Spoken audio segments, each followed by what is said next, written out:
Halo, kita dari Universitas Buana Perjuang Karawang lagi meneliti UMKM Kabupaten Karawang, yaitu Dots Green Tea yang lokasinya ada di Ruko Peruri Blok A. Dan perkenalkan, nama saya Lutfi Ibnul Akil Alif. Saya Rifki Musyapa. Saya Indra Jaya. Ikuti aja kegiatan penelitian ini. Let's go.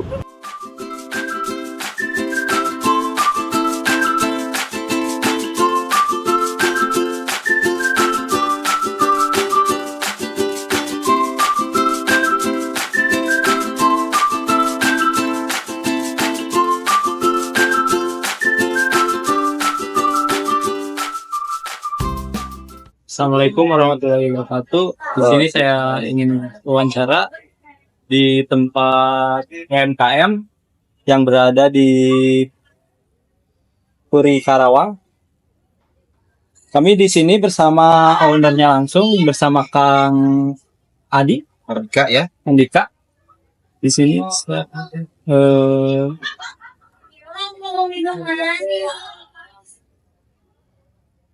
pun permisi Kang, saya mau nanya soal profil usahanya di sini. Sejak kapan sih usaha ini didirikan? Usaha Dots ini didirikan tuh per tahun ini udah 11 tahun, berarti berawal dari 2014, tepatnya di bulan Juni tanggal 6. Dan apa alasan atau motivasi Akang sendiri untuk membuka usaha ini? Kalau motivasi awal di tahun itu, waktu itu ngelihat potensi bisa ngejual produk, terus sama sebenarnya nggak muluk-muluk karena butuh uang. Ya kayak gitu, butuh uang jajan waktu itu, karena waktu itu masih kuliah. Kayak gitu, waktu itu masih kuliah, terus nambah-nambah uang jajan. Itu sih awal motivasinya. Terus ada di sini ada, apakah usaha ini pernah bekerja sama dengan pihak lain atau kolaborasi bersama pihak lain? Kolaborasi dengan ada mungkin beberapa dengan brand lain. Waktu itu yang tahun ini atau tahun lalu ya? Iya. Ini kolaborasi dengan Karawang Trip Market. Terus ada beberapa acara event-event seperti acaranya Miss Model waktu itu 2 tahun yang lalu, dan banyak lagi sebenarnya. Terus di sini ada bagaimana perkembangan usahanya dari awal berdiri sampai sekarang ini, bagaimana? Kalau secara garis besar ngelihat perkembangannya berkembang bagus, karena waktu itu pas awal mulainya 2014 itu pakai mobil, Iya. satu toko, dan sekarang sudah punya ruko yang kapasitasnya udah 100 orang dan 3 cabang. Jadi kesimpulannya sih harusnya bisa dibilang berkembang ya selama 11 tahun ini. Apakah pernah usaha mengalami penurunan signifikan? Itu kapan dan mengapa, Kang? Waktu itu ada penurunan itu ketika eranya COVID. COVID itu dari 2020 sampai 2023 kalau nggak salah, itu ada penurunan karena memang ya semua ini masalah global, jadi Iya. saya semua terdampak, termasuk Dots Green terdampak penurunan penjualan. Terus ada bagaimana dampak pandemi COVID-19 ini terhadap usaha Akang? Dampaknya Iya, dampaknya. waktu itu ya sangat terdampak karena waktu berjualan dipotong, terus kekhawatiran konsumen dan kekhawatiran dari pekerja, khawatir tertular COVID, jadinya memang sangat turun, Pak. Apakah proses produksinya masih manual atau sudah menggunakan mesin, Kang, di sini? Untuk beberapa sudah ada yang mesin dan beberapa masih manual, tapi masih banyak manual.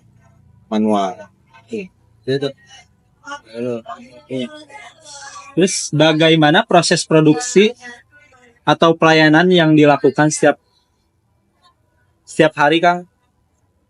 Produksinya untuk dailynya, untuk setiap harinya itu manual. Kita buka dari jam 9 pagi untuk yang ini sampai jam 11 malam. 11 malam Mas. Untuk pelayanannya, ya kita memberikan pelayanan terbaik buat konsumen. Kita memberikan produk yang bagus dan service yang oke. Ada berapa jumlah karyawan Kang yang dimiliki saat ini? Kurang lebih itu karyawan DOS dari 3 toko ada sekitar 25 orang.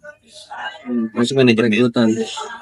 Terus proses perekrutannya bagaimana yang Sampai saat ini kita udah ada waktu dulu kita cari teman terdekat. Terus sudah akhir-akhir ini kita udah mulai beberapa kali buka lowongan pekerjaan di sosial media. Kayak gitu. Jadi ada dua. Masih ada beberapa yang dari pertemanan atau relasi. Iya. Dan beberapa juga yang dari luar. Yang open recruitment kayak gitu. Gantian ya. Sekarang mungkin terkait manajerial pemasaran ya Kang. Bagaimana sih cara memasarkan produk sebelum pandemi? Sebelum pandemi, Iya. cara memasarkan produk. Waktu itu tuh kita pakai cara yang paling awal itu kita apa namanya kalau bahasa itunya word to mouth promotion. Betul. Apa mouth to mouth ya? Mouth to mouth promotion ya, itu dari mulut ke mulut. Jadi kita menawarkan langsung ke konsumen. Waktu itu pas awal buka mereka bertanya, Ya. ini apa, ini enak atau enggak. Jadi kita tawarkan, kita kasih sampel, terus dengan ditambah kalimat kalau misalnya enak balik lagi, kalau tidak enak nggak apa nggak balik lagi kayak gitu. Terus kalau misalnya oke, ini saya kasih bonus kalau misalnya nanti dibantu dipromosikan di sosial media mereka. Waktu itu tuh awalnya di Pet, ada sosial media namanya Pet, dan selanjutnya di Instagram. Dan itu berulang berkali-kali dipakai. Nah, menurut Akang sendiri ya saluran pemasaran mana sih yang paling efektif? Yang paling efektif ke sosial media masih Sosial efektif, media.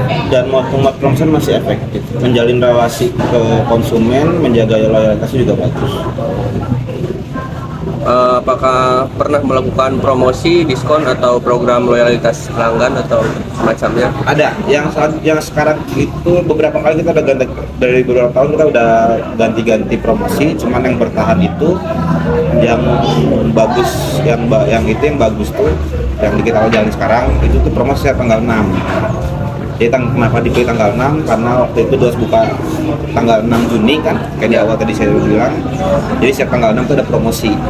Itu potongan diskon berapa persen ya? Cuma kamu kita ngemasnya tuh kayak beli 2 hanya 20.000. Dari yang harusnya sekarang tuh 2 30.000. Untuk menarik pelanggan juga ya. Iya betul. Usaha Dots ini dari mana sih Kang asal modal? Saat waktu itu saya minjem ke orang tua sebesar 2 juta dengan jaminan kalau misalnya ini modalnya habis dan tidak menentukan dipotong dari uang jajan. Begitu. Jadi awal itu awal 2 juta, jaminannya adalah uang jajan atau kuliah. Kalau misalnya tidak berjalan, uang 2 juta ini bakal dipotong dari uang bulanan jajan tujuan kuliah.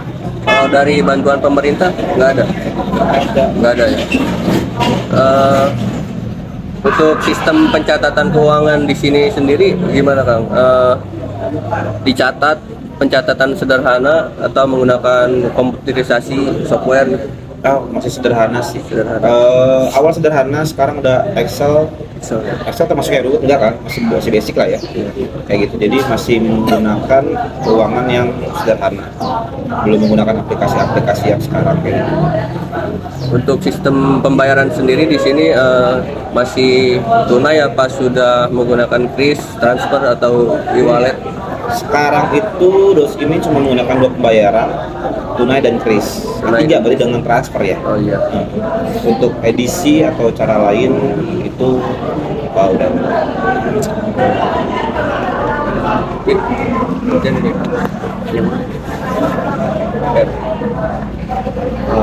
Sekarang penentuan harga penjualan.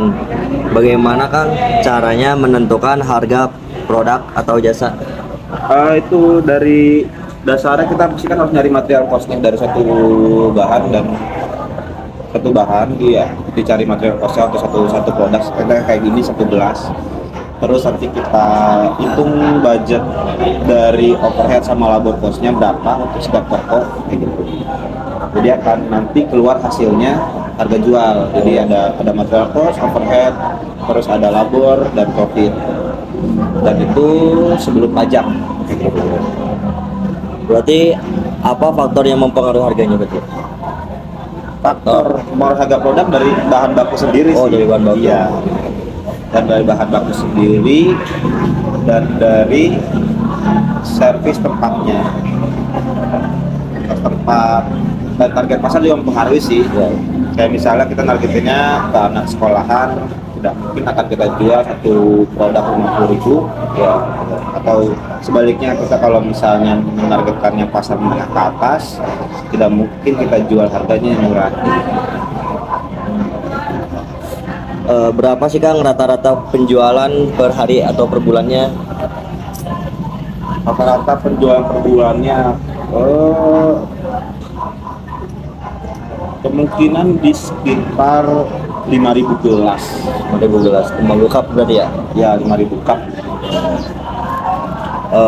Sekarang strategi menghadapi fluktuasi penjualan apa sih Kang yang dilakukan saat penjualan menurun drastis? Waktu itu karena waktu pas yang paling parah terjadi COVID, jadi kita manfaatkan platform dari Grab. Jadi waktu itu tuh emang ada kendala dari dine-in-nya, cuman ada kelebihan dari Grab-nya waktu itu. Grab kayak aplikasi Grab, Shopee dan GoFood. Jadi kita maksimalkan promosi di Grab di aplikasi itu, di aplikasi tersebut. Jadi kita maksimalkan karena dine-in itu sangat drop dan take away-nya pun take away tanpa aplikasi itu menurun kayak gitu. Jadi kita maksimalkan di diskon untuk teman-teman yang mau take away gitu. Itu waktu ini karena pengalaman itu jadi itu kayaknya jawabannya. Strategi apa yang digunakan selama pandemi untuk mempertahankan usaha? Itu hampir sama, jadi yang mempertahankan dari tetap eksistensi, tetap berjualan walaupun waktu terbatas, dan cara berjualannya berbeda karena kan beberapa tempat itu kan yang kayak Dosper yang kalian sekarang di sini Ya. ini kan lebih dominan ke dine-in-nya, Ya. yang nongkrongnya waktu itu nongkrongnya hilang sama sekali, terus kita mau nggak mau harus nge-up penjualan take away dan Grab, jadi kayak berikan diskon satu sarang, beli minimum sekian gitu, dapat sekian. Apa ada inovasi produk atau promosi saat berjualan itu menurun? Ada, kalau inovasi produk ada. Jadi mungkin tidak setiap bulan atau beberapa periode sekali kita pasti ada keluar menu baru Ya. gitu. Cuma periodenya ini masih per semester atau per tahun kayak gitu. Untuk ada tambahan menu inovasinya. Lanjut aja ya. Langsung pelajaran apa sih yang diambil dari masa pandemi buat usaha sekarang? Ternyata kita harus pintar-pintar pelajarannya Iya, pelajaran. buat kita perusahaan. Iya. Buat owner, kalau nanti kalian jadi owner jangan terlalu boros untuk kalian sendiri, jadi lebih baik memperkaya perusahaan dibanding memperkaya diri sendiri, karena yang kayak gini-gini itu nggak pernah diprediksi kapan terjadi. Ketika kalian perkaya diri sendiri tapi perusahaannya miskin, saya nggak punya uang tabungan, pakai gini kalian bakal repot Ya. kayak gitu. Jadi pelajarannya adalah ketika nanti kalian punya usaha atau jadi brand owner apapun, usahakan kalian punya tabungan untuk perusahaan kalian. Jadi kalian pas ketika hadapin yang kayak gini-gini, kalian masih bisa struggle.